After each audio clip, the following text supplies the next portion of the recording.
এখন আমি টাইপ করে নিচ্ছি কালারের প্রথমে চারটা ডিম নিয়ে নিচ্ছি। রুম টেম্পারেচারে থাকা 4টে ডিম নিয়ে নেবেন। আমি ডিম 4টাকে তুলে নিয়েছি, সাদা অংশ আগে বিট করে নিব। এখন আমি কুসুম মিশিয়ে নিচ্ছি। কুসুমটা দিয়ে একটু বিট করেছি, এবার অল্প অল্প করে চিনি দিয়ে কোনটা গান্নে উঠতে থাকবে। আমি 3 বারি দিয়ে 1 কাপ চিনি বিট করে নিয়েছি। এবারে আমি চিনিটা 3 বারি দিয়ে বিট করে নিয়েছি। আটা দিয়ে দিচ্ছি 2 কাপ পরিমাণ। আটাটা চেলে দিবেন অবশ্যই, অল্প অল্প করে মিশিয়ে নেবেন। রান্নার 1 কাপ পরিমাণ তেল দিয়ে দিচ্ছি।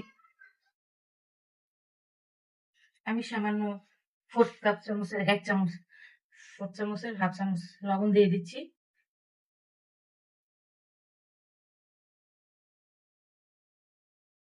এর জন্য রেড কালারটা দিয়ে দিয়েছি। ভ্যানিলা 1 চামচ দিয়ে দিচ্ছি।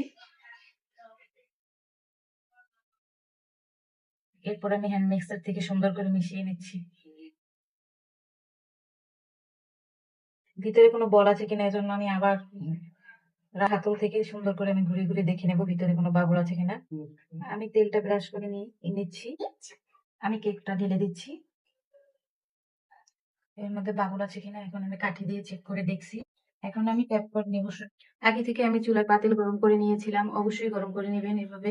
পরে আমি একটা স্ট্যান্ডের উপরে কেকের ময়ানটা বসিয়ে দিচ্ছি। 30 মিনিটের জন্য আমি কেক বেক করে নিব। ছিদ্রটাও ব্লক করে দিয়েছি। নামিয়ে নিব চুলা থেকে। চারদিকটা একটু ছুটিয়ে নিলাম। মাশাআল্লাহ, সুন্দর একটি কেক হয়েছে।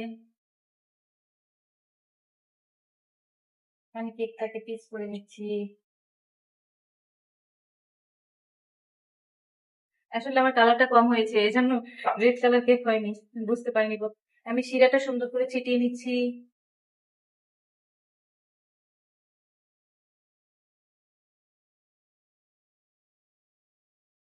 খারাপ হয়েছে? দেখুন পুরোপুরি কমপ্লিট কেকটি।